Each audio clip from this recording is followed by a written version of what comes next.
Welcome back to another tutorial in Edmit. Today we're talking about the Learning Center.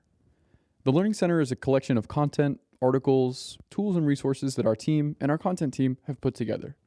It's a great place to go whenever you have questions or concerns about the college process. It's organized by year, by topic, and we also have some additional resources listed below. My favorite part about it though is that you can search it.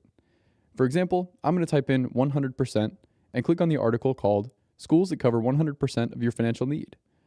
This is a list of the 71 schools in the United States that meet 100% of your financial need. These are great financial fits and are often really good schools to add to your list, especially as you're creating your first draft at a college list. I'll then head back.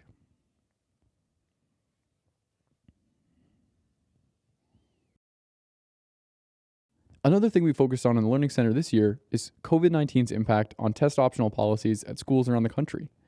In this article, for example, we talk about how it affects your academic merit and also what financial aid you might qualify for. Overall, the Learning Center is a great place to go, again, whenever you have questions. And of course, if you don't see what you're looking for, you can always let us know via chat and email. Thanks so much. Have a good one.